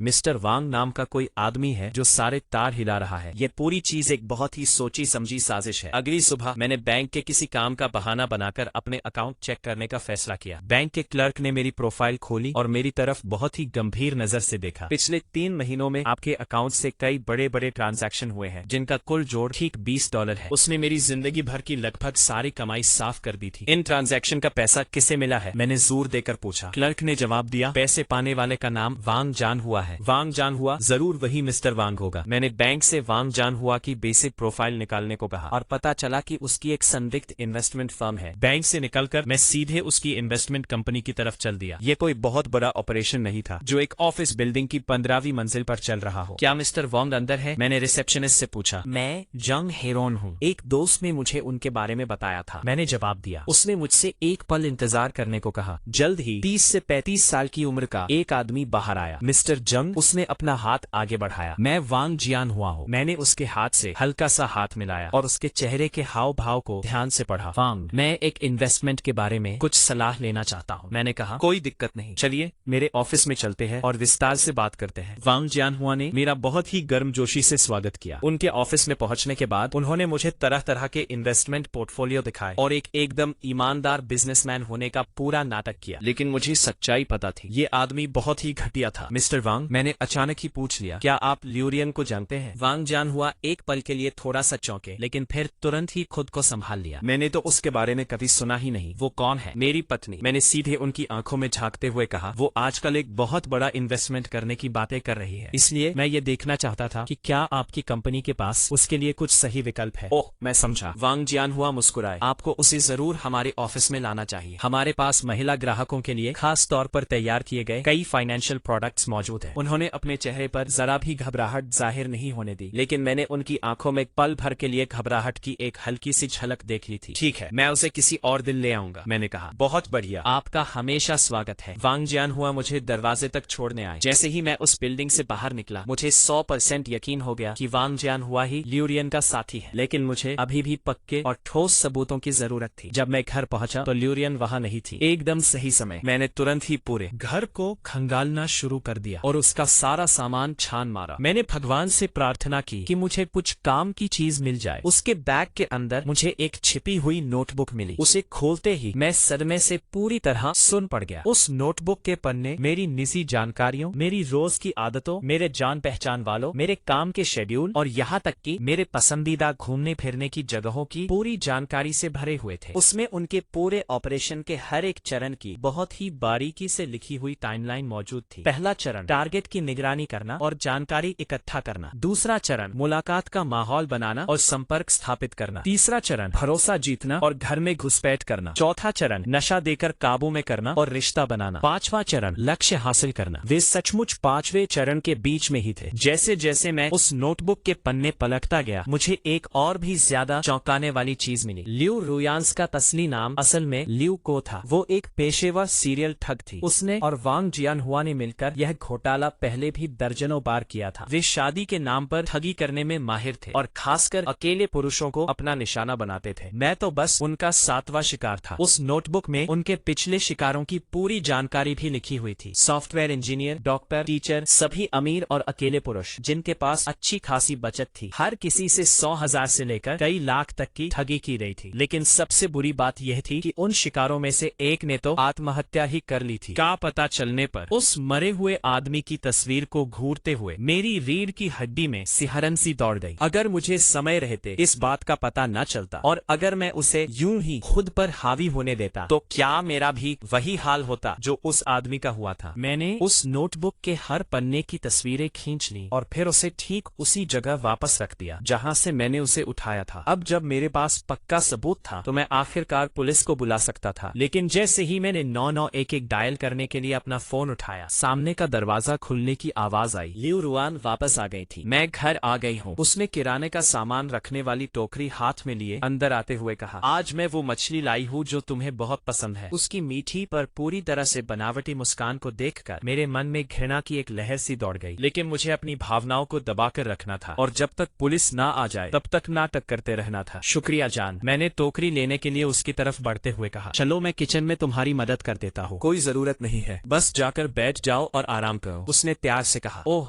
वैसे मैं थोड़ी देर पहले बैंक गई थी। वहाँ के एक टेलर ने बताया कि तुम आज बैंक आए थे। तुम्हें क्या काम निपटाना था? मेरा दिल जोर से धड़क उठा। वो सच में मेरी हर हरकत पर नजर रख रही थी। कुछ खास नहीं, बस अपने अकाउंट का बैलेंस चेक कर रहा था। मैंने पूरी कोशिश की कि मेरी आवाज एकदम नॉर्मल लगे। ओह ठीक है, वो मुस्कुराई। मुझे लगा कि तुम किसी बहुत बड़े इन्वेस्टमेंट में पैसे लगाने वाले हो। मैंने बस सिर हिला दिया, लेकिन मन ही मन मैं वहाँ से भागने का प्लान बना रहा था। अब जब उसे शक होने लगा है तो मुझे बहुत ज्यादा सावधान रहना होगा। डिनर के दौरान लियू रुआन बिल्कुल नॉर्मल बर्ताव कर रही थी, लेकिन मैं हर पल महसूस कर सकता था कि उसकी आंखें मुझे ही घूर रही हैं। बेब, आज रात तुम कुछ खोए खोए से लग रहे हो, उसने झूठी चिंता दिखाते हुए कहा। क्या काम पर सब ठीक चल रहा है? हाँ सब ठीक है, बस बहुत थक गया हूँ। तो तुम्हें आज रात जल्दी सो जाना चाहिए, उसने कहा। वह मेज साफ करने के लिए खड़ी हो गई। मैं बर्तन धो दूंगा। जब वह रसोई में व्यस्त थी तो मैं चुपके से बेडरूम में चला गया। मैंने चुपके से पुलिस स्टेशन में फोन मिलाया। मुझे एक रिपोर्ट लिखवानी है, मेरे साथ धोखा हो रहा है। मैंने अपनी आवाज बहुत धीमी रखी, जैसे फुसफुसा रहा हो। क्या आप हमें पूरी जानकारी दे सकते हैं सर? अफसर ने पूछा। मैंने उन्हें संक्षेप में सब कुछ बताया और कल सुबह अपना औपचारिक बयान दर्ज करवाने के लिए एक अपॉइंटमेंट तय कर लिया। फोन रखने के बाद मुझे आखिरकार अपने सीने से एक बहुत बड़ा बोझ हल्का होता महसूस हुआ। कल तक ये पूरा बुरा सपना खत्म हो चुका होगा, लेकिन मुझे ये एहसास नहीं था कि लियू रुआन को ठीक उसी रात मेरे इरादों का पता चल चुका था। उसने मेरे पानी में कोई नशीली दवा नहीं मिलाई थी। इसके बजाय उसने तब तक इंतजार किया जब तक मुझे सोते हुए नहीं देखा और फिर चुपके से मेरा फोन खंगाला। जैसे ही उसने मेरे कॉल लॉग्स में पुलिस स्टेशन का नंबर देखा, उसके चेहरे के हाव भाव बेहद भयानक हो गए। अगली सुबह मैं योजना के अनुसार स्टेशन जाने के लिए तैयार हो गया, लेकिन जैसे ही मैंने बाहर निकलने की कोशिश की, मुझे एहसास हुआ कि सामने वाला दरवाजा टस से मस नहीं हो रहा है। मैंने अपनी पूरी ताकत लगाकर दरवाजे का हैंडल हिलाया, लेकिन वो पूरी तरह से मजबूती से बंद था। अरे ताला जाम हो गया है, लियू रुआन ने ठीक मेरे पीछे से कहा। मैंने ताला ठीक करने के लिए एक ताला मिस्त्री को पहले ही बुला लिया है, लेकिन वो शायद आज दोपहर बाद ही यहाँ पहुँच पाएगा। मैं तेजी से पीछे मुड़ा। उसके चेहरे पर जरा भी घबराहट नहीं थी, लेकिन उसकी आंखों में एक ऐसी भयानक ठंडक थी जो मैंने पहले कभी नहीं देखी थी। ताला अचानक से ऐसे कैसे टूट सकता है? मैंने कड़े स्वर में पूछा। मेरा मतलब है ये काफी पुराना है, उसने हल्के फुल्के अंदाज में कहा। और वैसे भी आज वीकेंड है, ऐसा तो है नहीं कि तुम्हें काम पर जाना है। घर पर आराम करना अच्छा नहीं लगता। ठीक उसी पल मेरे मन में घबराहट होने लगी। इस औरत को पक्का सब पता चल गया है। लियू रुआन, तुमने। जैसे ही मैंने अपना मुंह खोला, कमरा तेजी से घूमने लगा। मैंने दीवार को कसकर पकड़ लिया और होश में रहने की पूरी कोशिश करने लगा। तुमने मुझे फिर से नशीली दवा दे दी। लियू रुआन ने इस बात से इनकार करने की जरा भी जहमत नहीं उठाई। वो सीधे मेरे पास आई और ठंडे स्वर में बोली, जेजैंग हॉरन, क्या तुम्हें सच में लगा था कि तुम मुझसे ज्यादा होशियार हो? मैंने पलटकर जवाब देने की कोशिश की, लेकिन मेरी जबान बहुत भारी महसूस हो रही थी। मैं शब्द भी नहीं बोल पा रहा था। मैंने कल रात पुलिस के साथ तुम्हारी पूरी बातचीत सुन ली थी, उसने आगे कहा, और तुमने मेरी बैकग्राउंड फाइल भी ढूंढ निकाली थी, है ना? मेरी नजर पूरी तरह से धुंधली होने लगी, लेकिन मैंने अपनी आंखें खुली रखने के लिए अपनी पूरी ताकत लगा दी। सच कहूँ तो मैं चाहता था कि हम बस साथ में एक खुशहाल जिंदगी जिएं। लियू रुआन ने आह भरी, लेकिन तुम्हें जाकर सब कुछ बर्बाद ही करना था। मेरे हाथ पैर एकदम शीशे के भारी टुकड़ों जैसे लग रहे थे। मैं सीधे सोफे पर गिर पड़ा। तुम मेरे साथ क्या करने वाली हो? मैंने अपनी बची खुची ताकत से मुश्किल से कहा, जाहिर है खुद को बचाने की कोशिश करते हुए। लियू रुआन मेरे सामने बैठ गई। अब तुम्हें बहुत ज्यादा पता चल गया है। मैं तुम्हें हमारा पूरा ऑपरेशन बर्बाद नहीं करने दे सकती। मैंने खड़े होने की कोशिश की, लेकिन मेरे शरीर ने मेरी बात मानने से पूरी तरह इनकार कर दिया। इस बार उसने मुझे जो डोज दी थी वो बहुत ज्यादा थी, जिससे मैं पूरी तरह से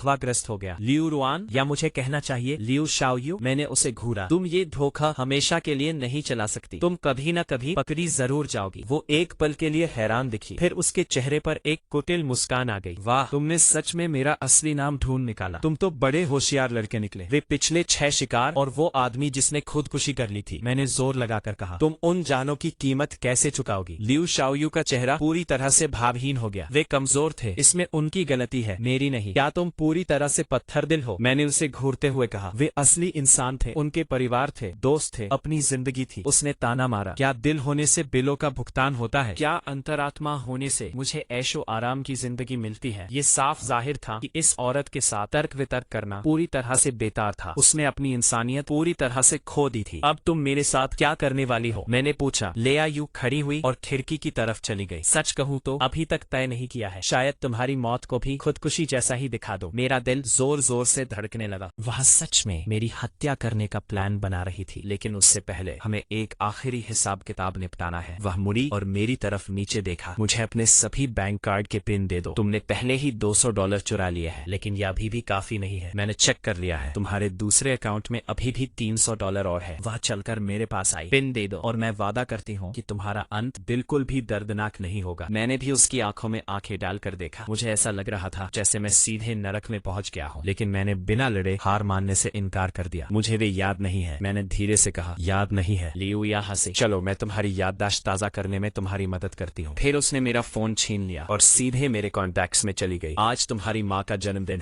है ना? मैंने अपना मुंह बंद रखा। उसने तेजी से नंबर डालने शुरू कर दिए। पहली कोशिश नाकाम रही। ओह, तो आज तुम्हारी माँ का जन्मदिन नहीं है? उसने अपनी भौहें सिकोड़ी। तुम्हारे पिताजी का जन्मदिन? मैं पूरी तरह से चुप रहा। उसने कुछ और कॉम्बिनेशन आजमाए, सभी लॉक हो गए। लगता है तुम ये काम मुश्किल तरीके से ही करना चाहते हो। लियू ने एक ठंडी हंसी हंसी और किचन की तरफ चली गई। कुछ मिनट बाद वो वापस आई और उसके हाथ में एक तेज धार वाला छोटा चाकू था। जान हाम, मैं तुमसे आखिरी बार पूछ रही हूँ, कोड क्या है? उस ठंडी स्टील की ब्लेड को घूरते हुए मेरे सीने में खौफ भर गया, लेकिन फिर भी मैंने अपना सिर हिला दिया। बहुत बढ़िया। लियू शाओयू ने चाकू ऊपर उठाया। ठीक उसी डरावने पल सामने वाले दरवाजे पर जोरदार दस्तक हुई। हेलो, कोई घर पर है? हम ताला ठीक करने वाले लॉकस्मिथ हैं। लियू शाओयू तुरंत जम गई और मुझे चुप रहने का इशारा करने के लिए उसने अपनी उंगलियां चटकाई। माफ कीजिए सर, हमें अब ताला ठीक करवाने की जरूरत नहीं है, उसने दरवाजे के पीछे से चिल्लाकर कहा। हमने इसे खुद ही ठीक कर लिया है। सच में? बाहर से आने वाली आवाज में शक था। मैंने अभी अभी चेक किया है, बाहर से तो ताला बिल्कुल ठीक लग रहा है। दिक्कत जरूर अंदर की तरफ होगी। मेरे दिल की धड़कनें बेकाबू हो गई। वो ताला ठीक करने वाला नहीं था, वो पुलिस थी। उन्हें जरूर ये बात पता चल गई होगी कि कल मेरी इमरजेंसी कॉल के बाद मैं हमारी मीटिंग में नहीं पहुंचा था, तो वे मेरी जगह देखने आए। लियू शाओयू को साफ साफ समझ आ गया कि क्या हो रहा है। उसके चेहरे का रंग तुरंत उड़ गया। सर, सच में हम बिल्कुल ठीक हैं, ये पहले ही ठीक हो चुका है। वो जोर देकर कहती रही। कृपया दरवाजा खोलो ताकि मैं देख सकूं कि ये सच में काम कर रहा है या नहीं। मैं तुमसे एक पैसा भी नहीं लूंगा। अफसर की आवाज बेहद सख्त और हुक्म देने वाली हो गई, जिससे मेरी बची खुची सारी हिम्मत जवाब दे गई। मैं मुश्किल से एक हल्की सी चीख निकाल पाया। मदद। आवाज मुश्किल से सुनाई दे रही थी, लेकिन बाहर खड़े अफसरों ने उसे साफ साफ सुन लिया। अंदर कोई मदद के लिए पुकार रहा है। हॉलवे में जोरदार हुक्म गूंजे। अभी दरवाजे पर पहुंचो। लिया का सब्र पूरी तरह टूट गया। ब्लेड को ऊपर उठाकर वो सीधे मेरी तरफ झपटी। चूंकि तुम ये सब बिगाड़ना चाहते हो, तो मैं तुम्हें भी अपने साथ ले डूबूंगी। वह ठंडा स्टील मेरी छाती में घुस पाता। सामने का दरवाजा धमाके के साथ अंदर की तरफ खुल गया। अफसरों की एक टैक्टिकल टीम कमरे में घुस आई। उन्होंने लियू शाओयू को जमीन पर गिरा दिया, तुरंत उसका हथियार छीन लिया। हाथ पीछे करो। लियू शाओयू पूरी तरह से काबू में थी। वह बुरा सपना आखिरकार खत्म हो गया था। पैरामेडिक्स तुरंत कमरे में घुस आए और मेरे शरीर से बेहोशी की दवा निकालने में मदद के लिए मुझे एक इमरजेंसी फ्लश दवा दी। अस्पताल में मैंने जासूसों को पूरी घटना की विस्तार से जानकारी दी और उसकी नोटबुक से लीक हुई सभी तस्वीरें मुख्य सबूत के तौर पर उन्हें सौंप दी। मुख्य जासूस ने मेरी तरफ गंभीरता से देखा। हमने लियू शाओ और वांग जियान के लिए तलाशी वारंट पहले ही हासिल कर लिए हैं। तुम्हारे मामले के अलावा हमने 3 और पीड़ितों का भी पता लगा लिया है। ये पूरा गिरोह पूरी तरह से खत्म हो चुका है। अफसर ने आगे कहा। मिस्टर जांग, तुम बहुत ज्यादा किस्मत वाले हो। अगर हमारी यूनिट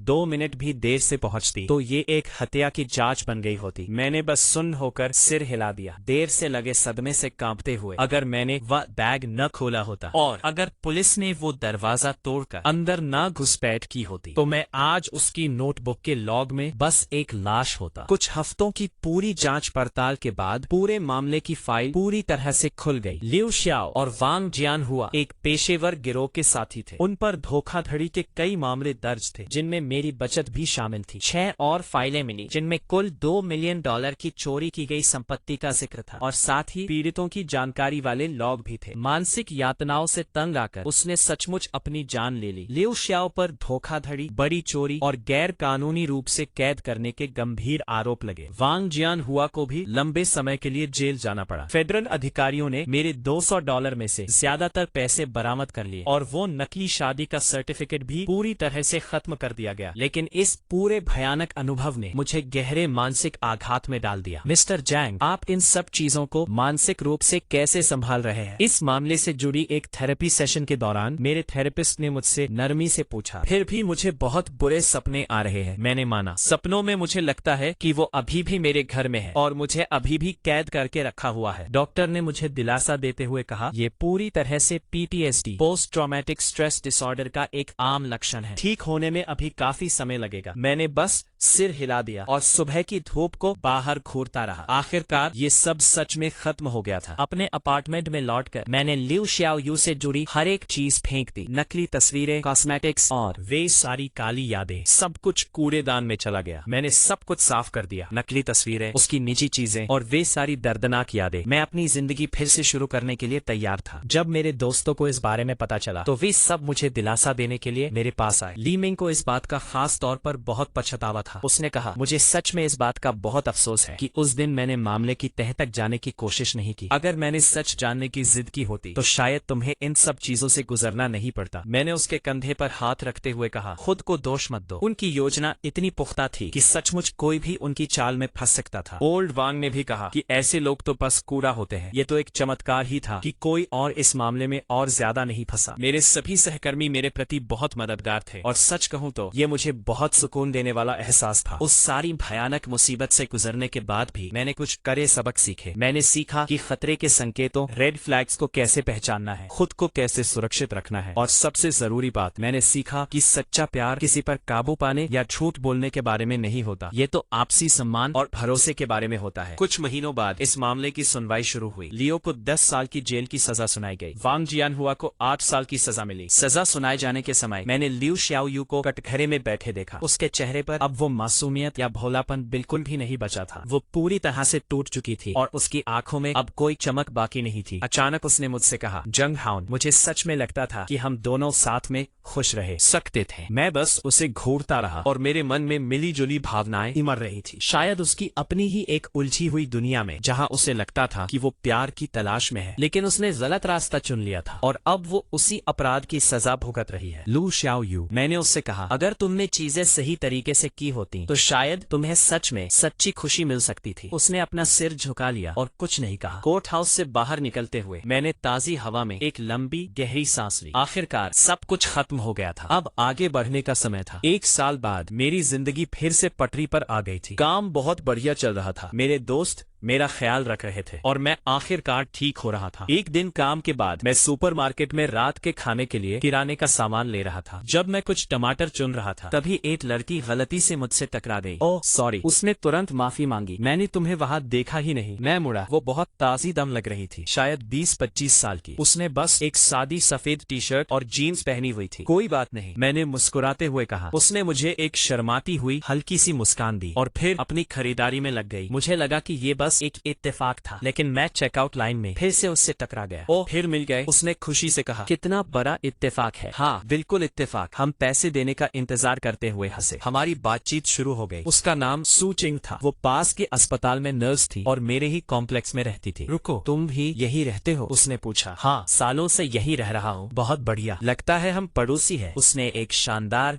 मुस्कान बिखेरी। मैं तो बस 1 महीना पहले ही यहाँ रहने आई हूँ। पैसे देने के बाद हम साथ साथ बाहर निकले। क्या तुम टहलना चाहोगे? उसने पूछा। वैसे भी हम एक ही रास्ते पर जा रहे हैं। जरूर। घर की ओर जाते हुए हमारी खूब बातचीत हुई। सू चिंग से बात करना बहुत आसान था और उसने मुझे बिल्कुल भी अजीब महसूस नहीं कराया। जब वो बात करती थी तो उसकी आंखें छोटी छोटी चांद की फांकों जैसी हो जाती थी। ये बहुत सच्चा लगता था। लू शियाओ यूयू की बनावटी मिठास से बिल्कुल अलग। बड़े भाई जैंग, तुम बहुत समझदार लगते हो, उसने कहा। तुम शायद मुझसे कुछ साल बड़े हो, है ना? लगभग 3 साल बड़ा, मैंने कहा। क्या मैं तुम्हें बड़े भाई कहकर बुला सकती हूँ? उसने थोड़ा शर्माते हुए पूछा। मैंने बस सिर हिला दिया। बिल्कुल। जैसे ही हम मेरे फ्लोर पर पहुंचे, हमें एहसास हुआ कि वो असल में 12वें फ्लोर पर रहती है, ठीक एक फ्लोर ऊपर। हम सचमुच पड़ोसी हैं। वो खुशी से इछल पड़ी। शायद हम कभी साथ में डिनर कर सकते हैं। हाँ, ये तो बहुत बढ़िया रहेगा, मैंने अपने कमरे में पहुंचकर जवाब दिया। मैंने सूचिन के साथ हुई अपनी मुलाकात के बारे में सोचा और मुझे सच में बहुत अच्छा महसूस हो रहा था। बहुत समय हो गया था जब मैं किसी ऐसे इंसान से मिली थी जिसके साथ मुझे इतना सहज महसूस हुआ हो। वो बहुत ही स्वाभाविक और सच्ची थी। उसमें दिखावा बिल्कुल भी नहीं था। अगली शाम मैं अभी अपनी बिल्डिंग के पास पहुंची ही थी कि मैंने देखा सुचिन दरवाजे पर मेरा इंतजार कर रही है। बड़े भाई जान, उसने हाथ हिलाते हुए कहा। कितनी मजेदार बात है कि हम फिर से मिल गए। काम से छुट्टी लेकर मैं वहां गया। आज थोड़ी जल्दी छुट्टी हो गई, उसने कहा। ओह,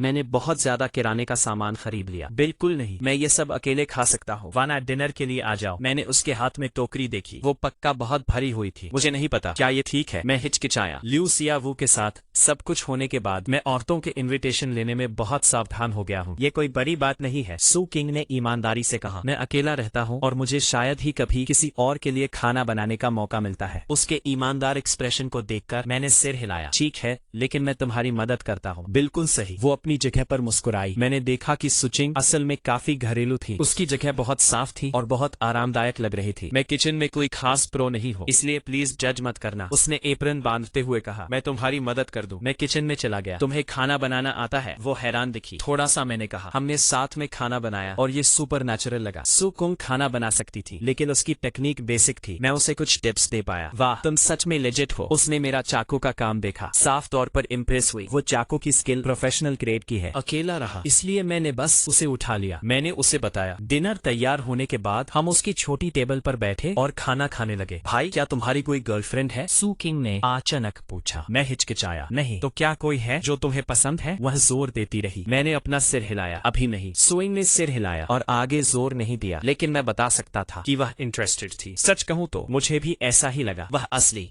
जेन्युइन थी और उसके आसपास रहना आसान लगा। डिनर के बाद मैंने टेबल साफ करने में उसकी मदद की। सब कुछ के लिए धन्यवाद, सच चिंग ने दरवाजे पर कहा। मुझे भी बहुत मजा आया। मुझे भी, मैंने कहा। चलो कभी तुम्हें डिनर पर ले चलते हैं। प्लान तो बनता है, मैं इंतजार करूंगी। वह मुस्कुराई। वापस अपने घर पर मेरा मूड बहुत अच्छा था। शायद मैं अगले कुछ दिनों में कुछ नया शुरू करने की कोशिश करूँ। सू किंग और मैं बार बार एक दूसरे से टकराते रहते थे। कभी लिफ्ट में, कभी सुपरमार्केट में, कभी पड़ोस में टहलने के लिए। हर बार जब हम मिलते, बातें करते और हर बार हम करीब आते जाते। एक हफ्ते बाद मैंने ऑफिशियली उसे मूवी देखने के लिए पूछा। सच में वह बहुत खुश लग रही थी। मैंने बहुत समय से कोई मूवी नहीं देखी। ये एक डेट है इस वीकेंड, मैंने कहा। हमारी वीकेंड डेट बहुत मजेदार रही। हमने एक रोम कॉम देखी। सू किंग पूरी तरह से उसमें डूबी हुई थी। पूरे समय हंसती रही। बाद में हमने कुछ डिनर किया। बड़े भाई जियान, सच में आज मैंने बहुत अच्छा समय बिताया, सुइंग ने कहा। मैंने बहुत समय से इतना रिलैक्स महसूस नहीं किया। मैं भी। मैंने उसकी तरफ देखा। सुइंग, क्या मैं तुमसे कुछ पूछ सकता हूँ? क्या हाल है? तुम मेरे बारे में कैसा महसूस करती हो? मैंने उससे सीधे पूछा। सुकिंग का चेहरा एकदम लाल हो गया। मुझे तुम सच में पसंद हो, उसे ये कहते हुए सुनकर मैं बहुत खुश हुआ। फिर क्या तुम सच में डेटिंग करना चाहती हो? मैंने पूछा। उसने सिर हिलाया। उसका चेहरा और भी लाल हो गया। ये और बस ऐसे ही हम ऑफिशियली डेटिंग कर रहे थे। सुकिंग को डेट करना कमाल का था। वो प्यारी, ध्यान देने वाली, बहुत समझदार और फिर भी अपनी मर्जी की इंसान थी। उसका अपना करियर, अपने दोस्त और अपनी हॉबीज थी। वो चिपकू नहीं थी और वो मेरे पर्सनल स्पेस की रिस्पेक्ट करती थी। इस तरह का बैलेंस्ड रिस्पेक्टफुल रिश्ता ही मैं हमेशा से चाहता था। 3 महीने बाद हमने ऑफिशियली कमिटमेंट किया। 6 महीने बाद हम साथ रहने लगे। उसके 1 साल बाद मैंने प्रपोज किया। इस बार ये एक असली प्रपोजल था, कोई टेढ़ा मेढ़ा मैनिपुलेटिव ट्रैप नहीं। सुकिंग रोई और बोली, हाँ, शादी सिंपल थी लेकिन बहुत दिल को छू लेने वाली थी। हमारे सभी दोस्त हमें चीयर करने आए थे। मुझे अपना सोलमेट मिलने पर सच में खुशी हुई। ली मिंग ने कहा, सेरेमनी, आखिरकार आपको वो मिल गया जो सच में फिट बैठता है। मैंने सचिन को उसकी सफेद शादी की ड्रेस में देखा देखा, मेरा दिल खुशी से झूम उठा। हाँ, ये सच्चा प्यार है। कोई कंट्रोल नहीं, कोई झूठ नहीं, कोई स्कैम नहीं, बस आपसी समझ, पक्का सपोर्ट और गहरा सम्मान। वो डरावना चैप्टर आखिरकार बीता हुआ था। मेरी एक पूरी नई जिंदगी थी, एक पूरी नई शुरुआत थी।